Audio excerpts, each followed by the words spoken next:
I have got a PhD in life. I'm spending my whole weekend in my pajamas and I'm not doing shit. You don't pay my bills or suck my dick. So like, what do I care what some random person on the internet thinks of me? A new year, new me. You gotta have some fun. God, Tim, everything you touch just like is amazing. And I want to tell that person, no the fuck it's not. I'm only trying to make one fucking person happy, and that's Tim Castleman. Doing great on batteries, doing great on life. Welcome back, everybody. Happy 2023, I almost said 2013.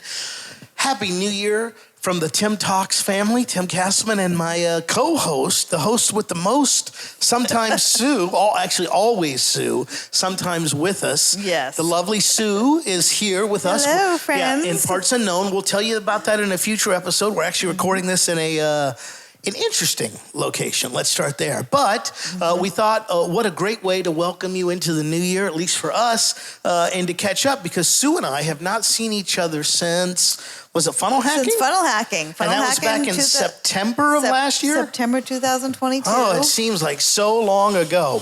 You can tell. We have construction going on around us. They're working hard. You can't get any more red-blooded than what's happening with us right now. So when you hear construction in the background, we hear it too.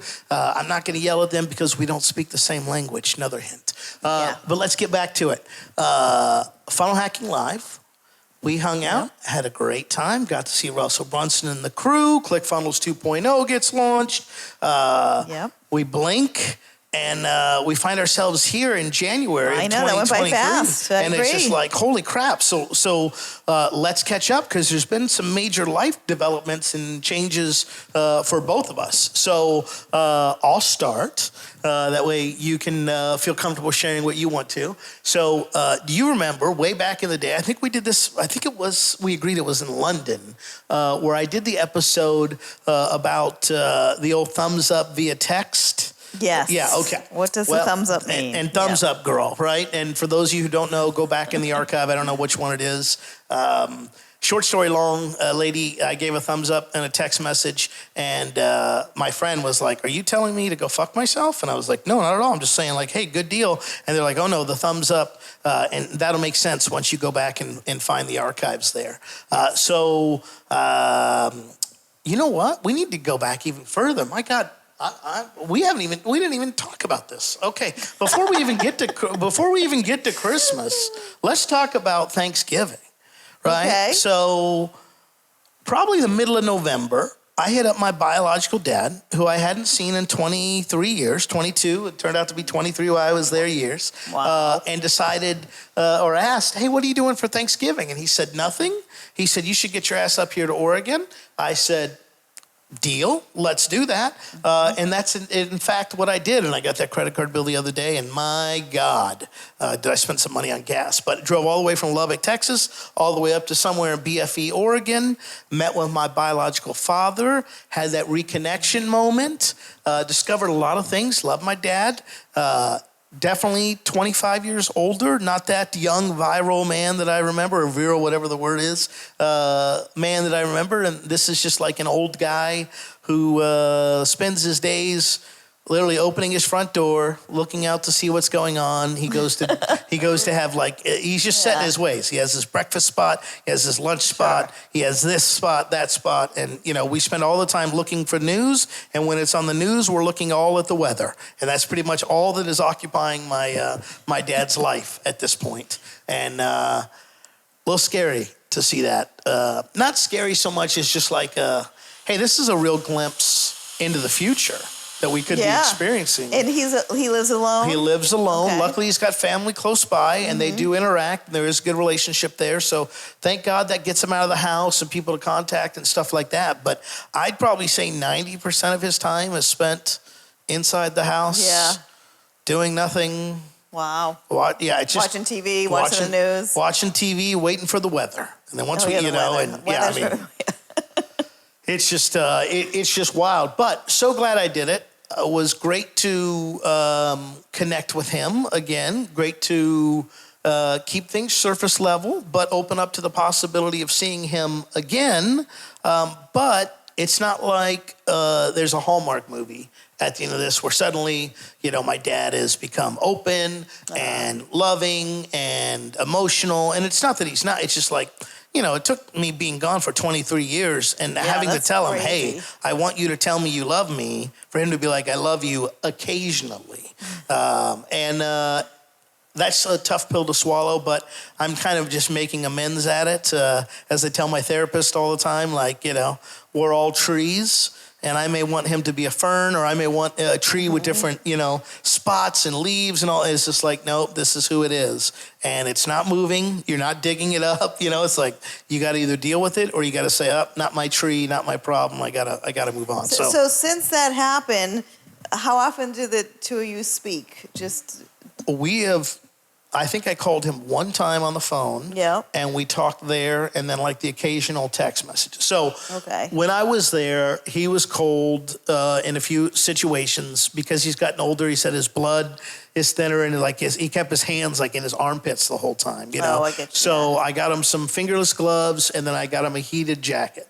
So those arrived. Then I got to tell him, those were from me. Enjoy and all that stuff. And then there have been mostly follow-up questions from me about it. How's it going? And what's hilarious, and I love you, Dad, is he wears that jacket every day, all day, and he uses it as an excuse not to have to turn on the heat in the house now. And I'm just like, classic. That's not what the goal was, Dad. The goal was for you to have a jacket that heated you when you went to the outside world, not in the inside world. Oh, that's funny. Yeah. And also, I could tell, I was like, okay, oversized hoodie, baggy pants, terrible sense of fashion. I see where I get it, Pops. So it's been conversations like that. Like the other day, it popped in my mind when I was a kid. Quit bragging. I was like the #1 popcorn seller of my troop, but also like in all of California. Doesn't surprise me. 1 year, but it was all done by my dad. Oh. It really wasn't me going door to door or anything. Really? So I want to have that conversation, and I will have that conversation where it's like,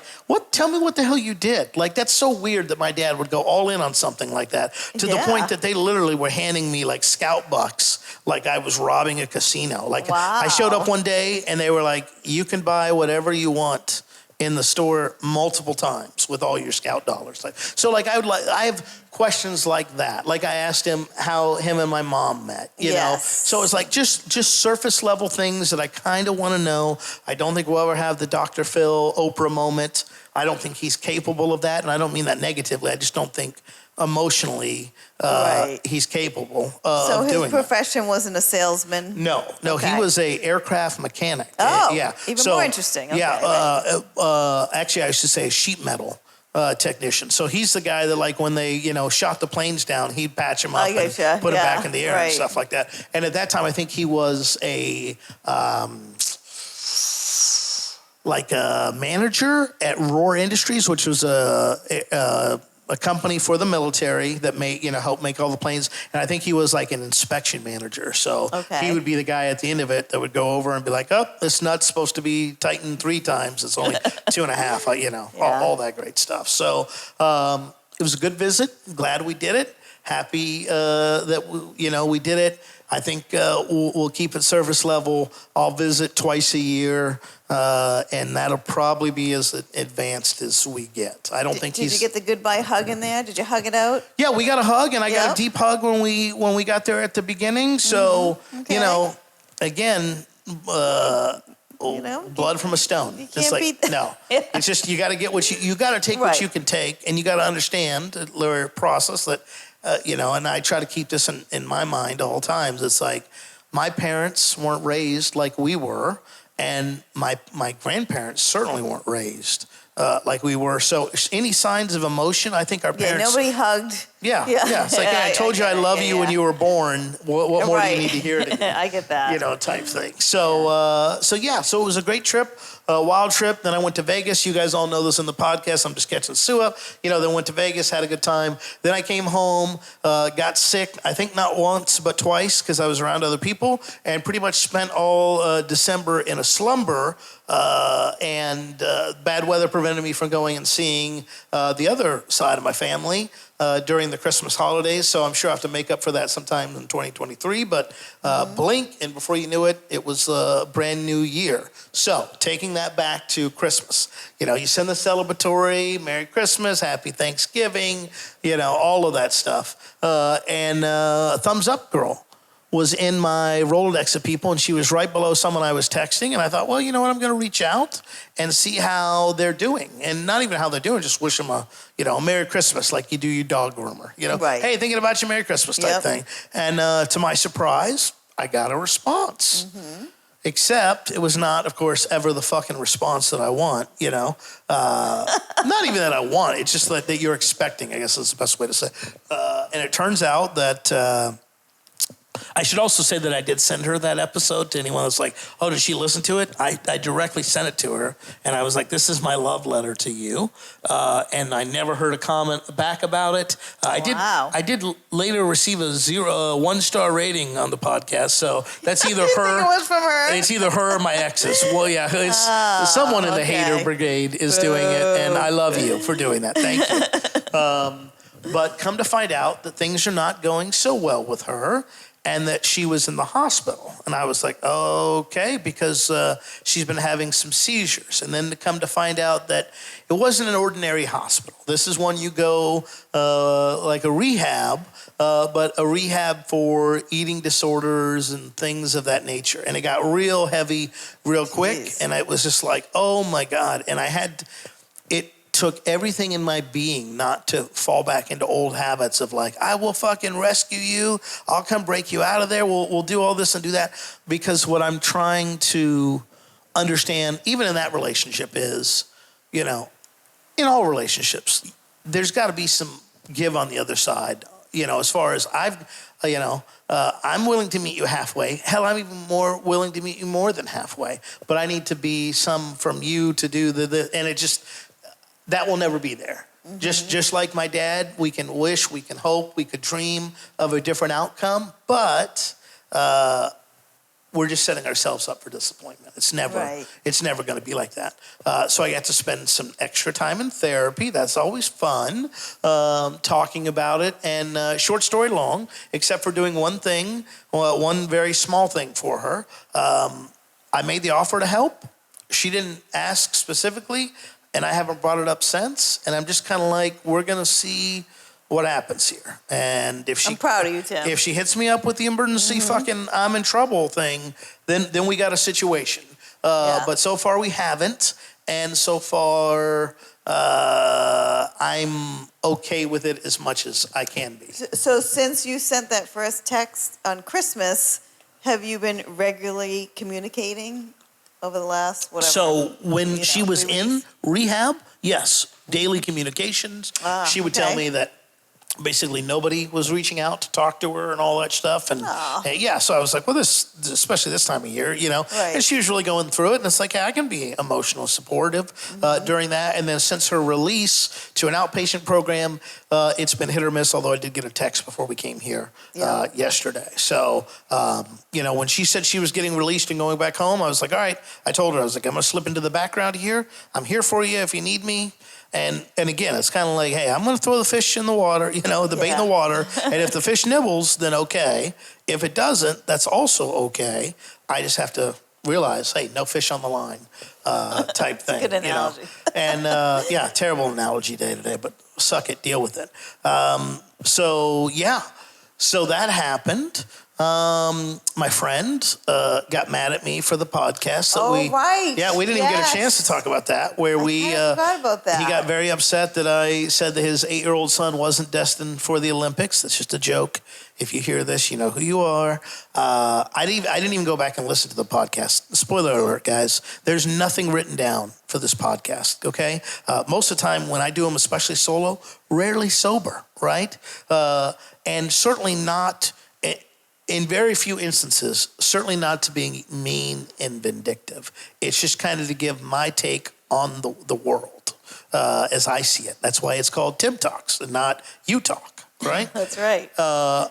And I certainly didn't mean to upset the kiddo, which I didn't. It was the parent of the kiddo. And it was just an observation and again, I have no kids, so I'm making this without any kids, without, I'm a 2-time loser in love. It's just one of those things where it's just, from the outside in, I don't think it's, the best thing to have a 9-year-old kid on a professional, professional athlete schedule, Right.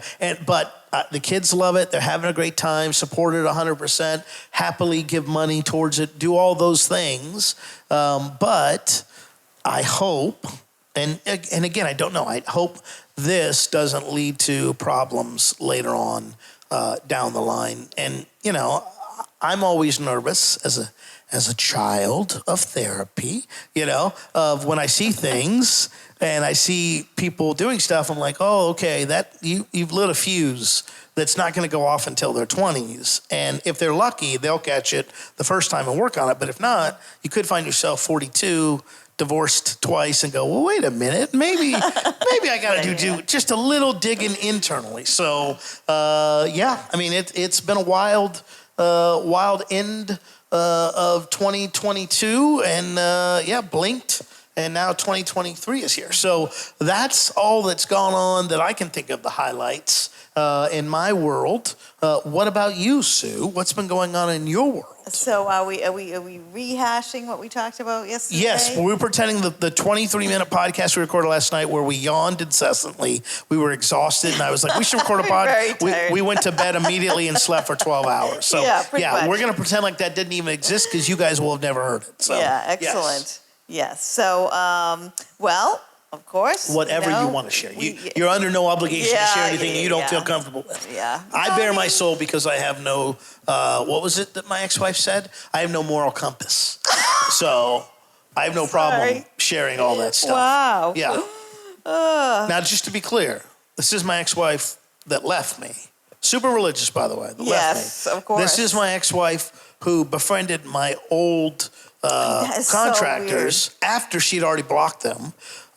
This is my ex-wife who commented publicly on my lawsuit with Kevin O'Connor and the Off-White Assistants. And this is also the same ex-wife, that went on vacation with my ex-girlfriend. Yeah, that to me is, how did they even, didn't they Venmo each other or something? Oh yeah, no, she was nice enough to Venmo her for the ticket. Yeah. And my ex-girlfriend was nice enough to use her as a dog watcher. So again, I am the one without the moral compass. Yeah, she is righteous in the Lord, and Jesus, she made the Pope, a lot like and that then her. place we went to today. Say it one more time.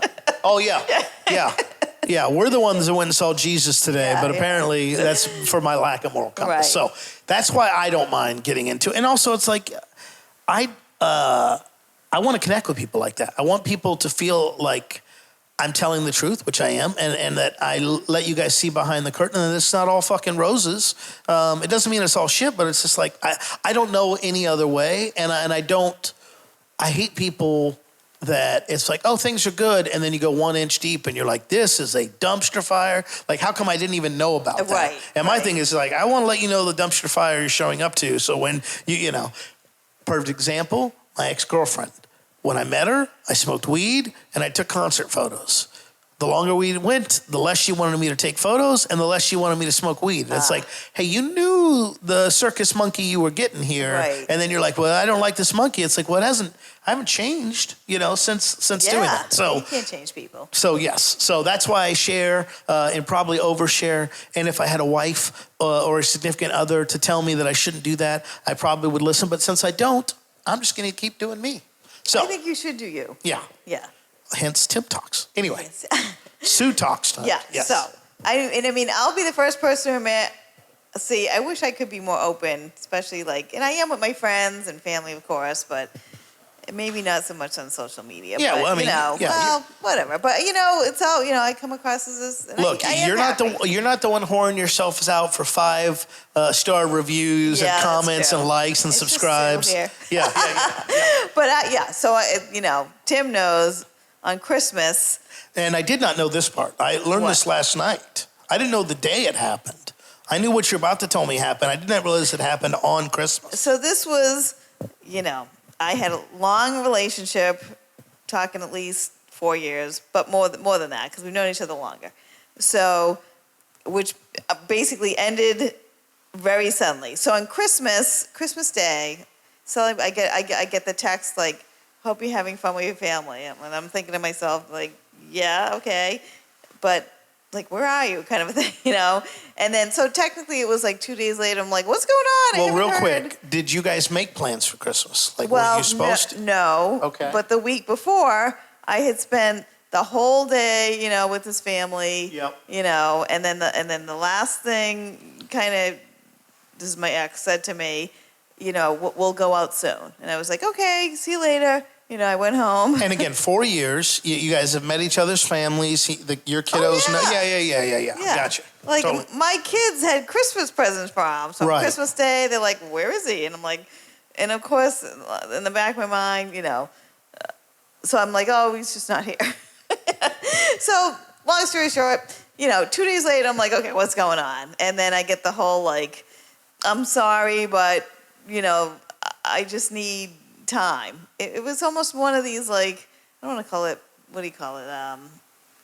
Midlife crisis, or, you know, Right. you know, basically I'm not in a good space. But of course, me, I'm thinking, well, that's what I'm here for, to help you get in a good, you know, that's what you, and when you're in a relationship, you're supposed to help each other out, yada, Right. yada, but. See, I think again, that's a fine line. And I'm not defending his actions. I don't know it, but like, there's a girl that I'm, you know, talking to that we see each other a couple times a month and stuff like that. And she said something similar to me. Okay. My fear is appearing weak and like too nice or too, you know, it's like, cause dude, I would love to be a big ball of emotions and worthlessness and be like, I'm stressed about this and that. Right. But it's almost like, I don't want to burden you, and I don't want you to think less of me of being like, well, this guy doesn't have it together. You know, his Right. financial life's, you know, all of these things. So maybe that's where we feel like we have to go at it alone. With my ex-girlfriend, Mm-hmm. my ex-wife's BFF, as we'll refer to her from now on, right? Yeah, my ex-wife's BFF. That's crazy. Yeah. I had to break up with her because I knew that I had to work on some shit, and I did not have the energy to do both. I could not be in a relationship and work on it. But the difference was, or not the difference, but the deal was, I did that. I went and worked on myself. I went to Right. therapy. I changed medications. I did this. I did, you know, I did all these things to actively do that.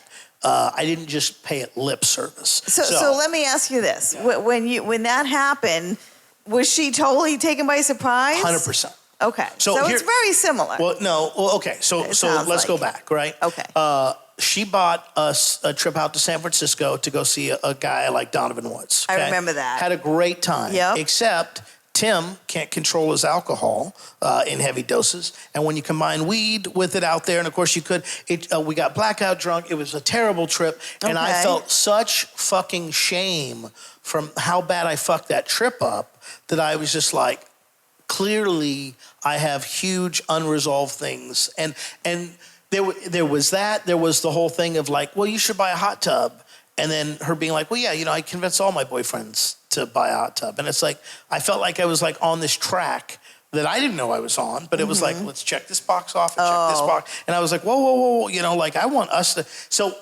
the reason I broke up with her is because I felt such shame from that trip, and I was just like, I'm a piece of shit, and if I don't fix this, I'm gonna do the same thing with her that I did with my exes, and I'm gonna be here in 2 years even more, and she deserved better, and I couldn't give that to her then. So then I was like, hey, I gotta end things. So it was abrupt because of my shame, and I didn't, and still to this day don't feel like it would be worth.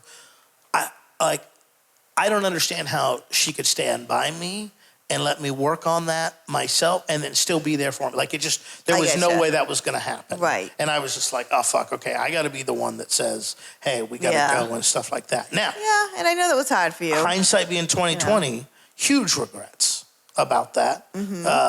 You know, I miss her regularly. You know, I still apologize to her and my ex-wife every day, verbally somehow. You know, I'll be in the shower and I'll be like, I'm sorry.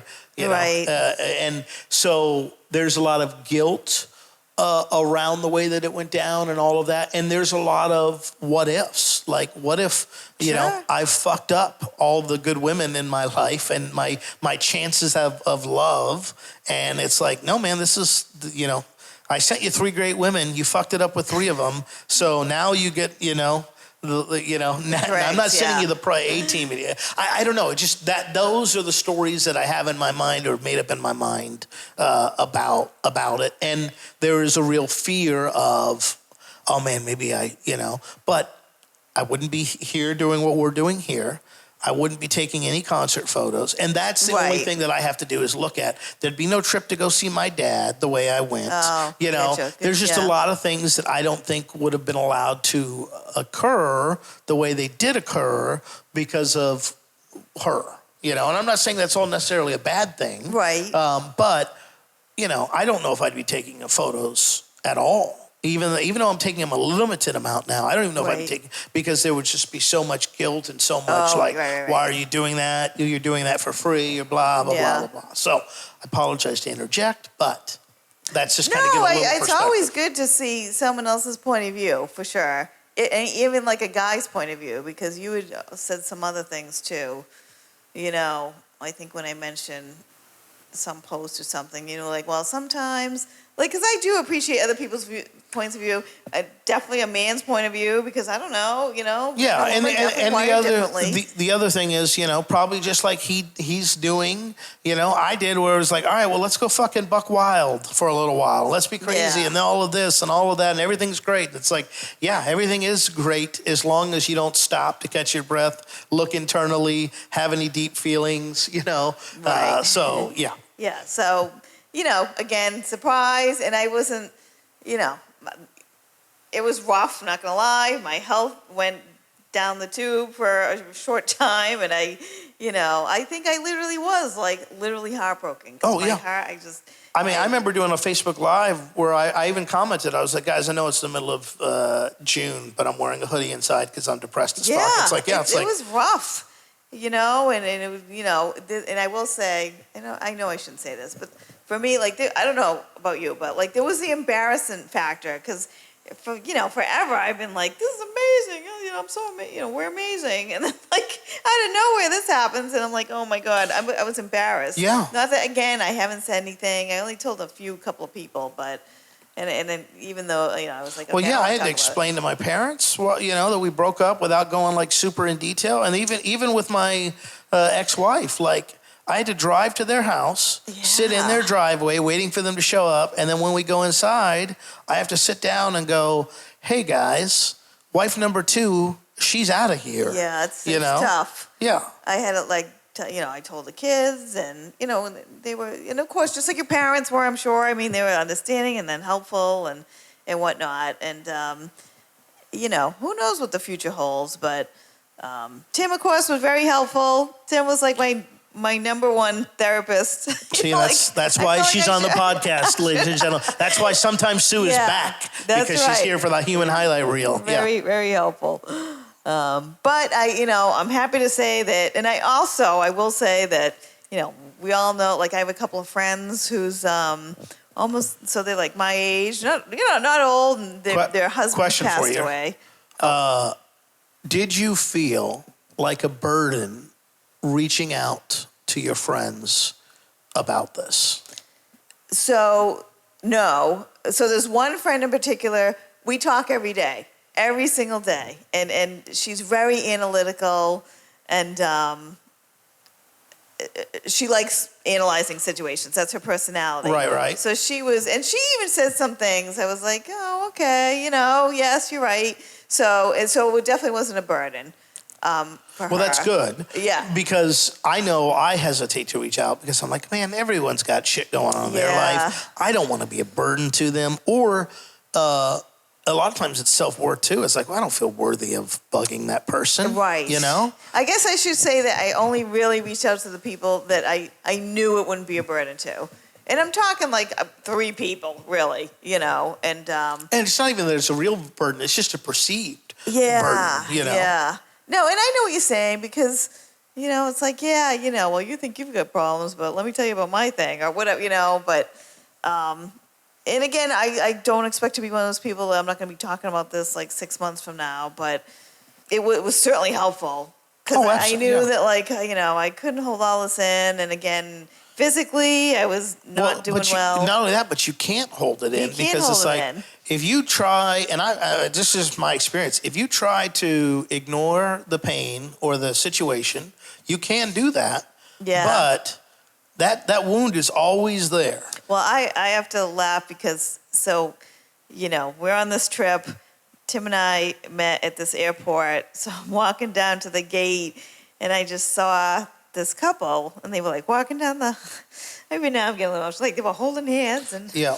I'm like, geez, it really got to me. Yeah. I was like Yeah. choked up like I am now and I'm sitting there. I'm like, I'm at the airport. I can't stop crying. So I can't start crying at the airport. And this guy looked at me and I'm like, oh my God. He's like he must think I was like, who was this girl just sitting at this gate crying? Yeah, no, you do. You get those reminders of love and you're just like, what the fuck? And if you It's allow tough. it, at least for me, you take that right, you start doing the what's wrong with me? Why am I not good enough? Exactly. That's How one come thing. I'm yeah. like, oh my God, Yeah. what's wrong with me? Why is this so hard? Right. I'm a good person, so. Yeah, and that's the thing. Yeah, Yeah. you're like, look, you do this like little self-evaluation. You're Right. like, it always amazes me talking to couples, and y'all know what I'm talking about, that are severely fucking dysfunctional. They fight all the time. Right. They got all the issues in the world. They Right. got all that. But they love each other like nobody else. And when they break Right. up, it's like, yeah, we broke up, but we still see each other. We still talk. We still this. We still that. Yep. And it's like, I always joke with my friends. Like they'll tell me a horror story from one of their friends that dating or being married. They're like, yeah, but they got back. Like I know a friend of a friend. His wife cheated on him with another friend in our friend group. Oh, ouch. Yeah, how do I describe this without naming names? My best friend Yep. introduced his best friend to this friend group. Okay. Then his best friend goes and sleeps with one of the wives in the group. It's a mutual thing and all that stuff, right? That couple, they're both on both sides still together. So the couple, yeah. And one couple where the lady is, they have a kid now in addition to the one they already had together. They're together, they're doing, and you're like, okay, so you were able to overcome that shit. That's amazing. Yeah, but then, my ex leaves and it's like, arrivederci, bitches, Yeah. and like never see them again. And you're like, am I fucking Charles Manson? Like, I didn't realize you were just like, how the fuck does that happen? And you guys are still together. And, you look at like, I don't know the man, and this is a terrible analogy, but it just popped in my head, so I'm going to say it. But remember Garrett White from Funnel Hacking Live talking about how he cheated on his wife? They're still together. Yeah, I know. And it's building like their an marriage empire. is so strong. Yeah, and you're just like, how the fuck did that happen? Yeah.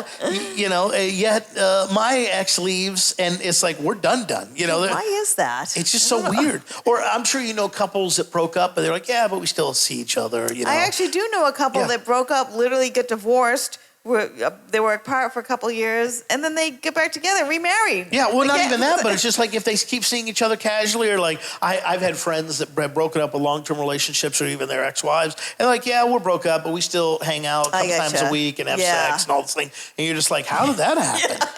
How the fuck did that, what did I not, it's like, how big of a monster am I, know?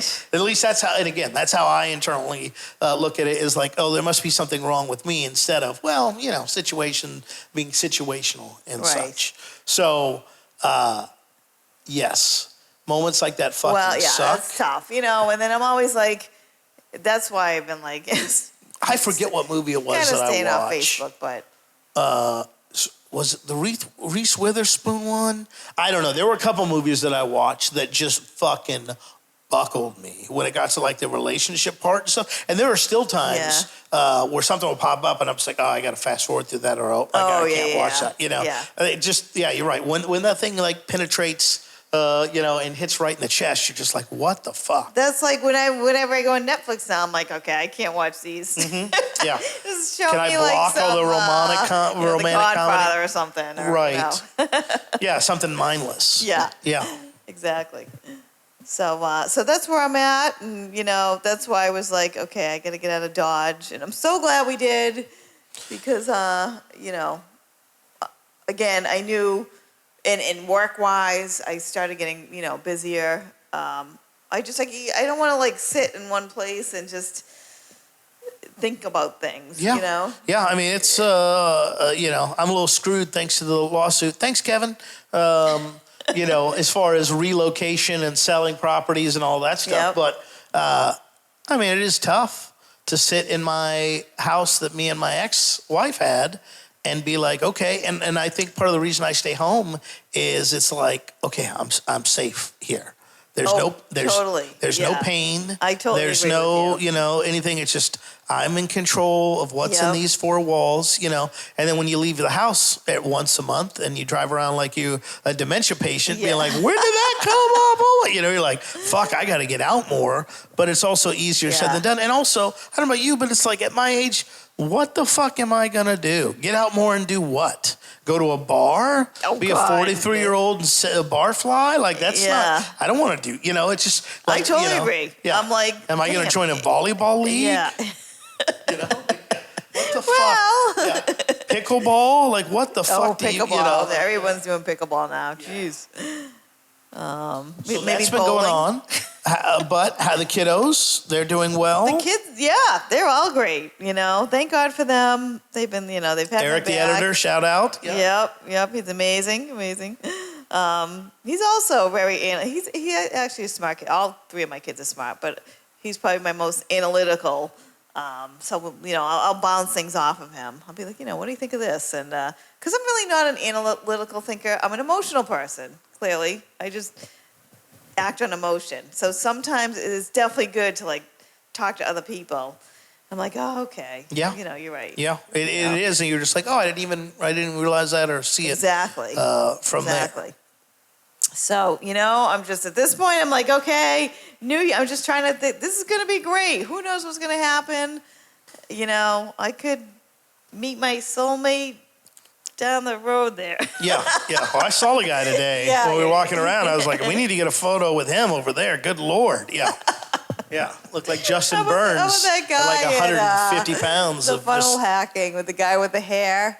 Remember that big, beefy guy? You asked me if I want to get a picture with him. He's one of these, I don't even know. You're not talking about when you thought you saw Dan Kennedy. Not the Dan Kennedy. Not the Dan Kennedy, another one, yes. This was a guy who was like, he was like 6'2", and he had the muscles. We need to get you on a date with Aquaman is what we need to do. A little Jason Momoa action.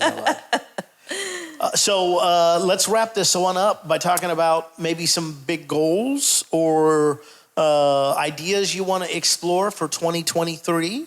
Do you have any kind of like... Well, I think I was going to talk to you about my stock tank pool idea. Yes. So that the girl you and I both love from funnel hacking, the girl who she sold the music and she just...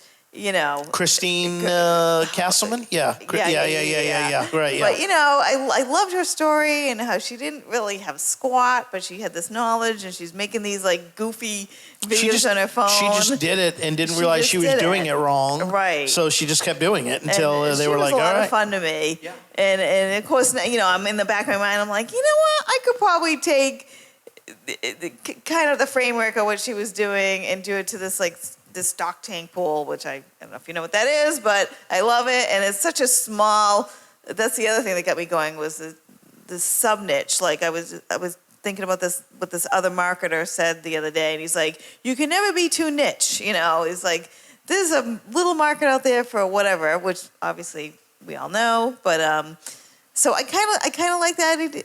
The only thing with that is, of course, I would have to be the face of the product, but I think I'd be okay with that, I like to be kind of goofy. You don't have to be the face anymore because according to Facebook, AI will fix everything. So you could That's true. You could have an AI person be the face of the company. Matt Wolf, of course. Yep. He's going down the old rabbit hole, as Matt would say, and he's got this thing on all the AI tools, and there was one about needafakeperson.com or whatever it was called. You get a fake face, supposedly. Yeah, it's like, hey, if you told me, hey, this could be your person, and be like, great, here's how you recreate them in the chat GTP or whatever it is. Oh, my God. Yeah. I mean, there's a ton of possibilities out there. It's crazy. So you maybe want to explore that. Well, I maybe want to explore that. Yep. I'm telling you, if I could figure out a way to do my Airbnb review YouTube channel, You know, I love the Airbnb format. Yeah. You know, it's another thing I would love doing. This is on my list. It's going to happen someday, but I would love to just. So there was a guy who made this map of the country, and it was kind of like everybody. It was passing around a couple years ago, but it was a roadmap of how to go to every state, well, the 48 states, and stop at. I forget what it was. It was like something like a national landmark, maybe in each of the states. So. But for me, I think it would be cool to go around the country because the country is like always divided. We'll always be, Right. But I think it would be cool to go around the country, stop at each of the states, and talk to at least one person who's like, okay, you know what? I think Idaho is fucking amazing, and this is why. And like, I love being in Idahonian or whatever they call themselves. Or well, I mean, where we're at now, which we'll divulge in a future episode. I mean, you can tell, despite everything that's going on here. People love being here, and you're just like, outside people would be like, how the fuck are you still here? Yeah. You know? But for them, they're like, oh, I love this. Yeah. And my thing is the whole, why can't we all just get along? But like, and everyone's ragging on America. I get it. There's some shit that's not great. But there's places in America, every state has their amazing thing, and there's people who love it here, I mean, are you more or less appreciative of America after the day we had today? Yeah, for sure. Yeah. Absolutely. Yeah, you're just like, okay, all right, holy shit. I mean, it might be bad in some areas, but I mean, we're not having these issues here. Absolutely. For sure. So that's my road trip with Sue, if you will. Yeah. Maybe I can use Tim's vehicle. Yeah. See if the parents will let you use a 10 mile per gallon. 10 miles a gallon. I was just like, oh my God, how much? Yeah, thank you very much. I actually want to get, if I could, I'd get an Econoline van that has just the back part, the back couch that you could just put down flat. Yeah. And then put a mattress there, because it's like, I didn't cook in the thing. Oh, I get Rarely you. would I. It's like the restroom's nice, but not a necessity. And it's like, what do you really need? A place to lay your head? Okay. Yeah, pretty much. We could do something, like that. That's true. Yeah. Yeah, I can't do that in a Jeep. But I did have a van. Vans are amazing. Yep. I was talking about this the other day. Of course, Mom, I've had vans over the years, but I don't knock them. I think minivans are like... especially the new ones now. Yeah. They're like, we got so TVs in this, and we got that, and we got X, and we got Y. Yeah, I totally get it. You're right. You put the seat down or whatever. You can, lay down and. Well, shit. I mean, the back seats are captain's chairs, so it's like, it's not that bad. You can get along with that, For sure. So, this time next year, Sue on the road. Yeah, Sue on the road. Doing stock ponds everywhere she stops. Yeah. I love it. That's about it. I love it. That's great. As well as, doing all the amazing things for Tim and Funnel Hacking Live 2023 podcast. we got coming up. I'm already excited about Funnel Hacking Live. Yeah. I love funnel hacking. The thing I will tell people, and I think this is going to be the angle that I would approach it if I was selling it live, is come for the mental, obviously we have to work on the language here, the mental reprogramming. Yeah. Come for the mental health stuff. Come to get inspired and all those things, and kick yourself in the ass into the fourth quarter of the year. And to me, it's like, for sure. That's what you come for, is the mental part, and to be around other people that are winning. The technical. I definitely get a lot of mental takeaways from the last time. I mean, we never leave that thing not pumped up. Right. Even if it's just what we're already doing, all of that. We never leave that thing. So if you're thinking about it, if you're on the fence of coming to Funnel Hacking Live, you should definitely come for the mental reprogramming and the shit that you would never pay to do, but you need to do. Right. It's like you need to get in there. You need to examine, what are maybe some limiting beliefs. I mean, I've always left there with one major thing that I'd done in my life to improve. Back in 2019, I deleted all my ex-wife's emails and text messages. I remember that. Yeah, and it's just like, but like it's something major like that where you're just like, oh, I didn't even realize this anchor I had. Let me let it go, or let me work on letting it go, or let me work through this thing. So definitely would recommend you guys come join us. I think it's back in Florida this year, I believe so. I believe it's at the end of September once again. I think it's at the same venue. I'm certain it's back in Florida. Yeah. So come join us there. We'll definitely put links in the descriptions, as tickets come on sale and all that good stuff. You should definitely come join us and have a great time. Yeah, you won't regret it. Yeah. And I think this was a great little catch up to bring everybody up to speed for our next episode, which is Where in the World are Tim and Sue? Where in the world are Tim and Sue? We'll drop more hints on the next episode. We'll try to do better next episode. And like Chuck Willery says, we'll catch you in 2 and 2, which means a week from now, same time, same location. You know, if you want to, 2023, you want to be the year where you give back and you want to leave a review, you want to subscribe, you want to leave a comment, and you want to tell a friend about this podcast. Maybe you want to send it to my exes so that they can leave even more negative reviews. Whatever it is that you feel compelled to do, we appreciate you being here, and we'll catch you next time.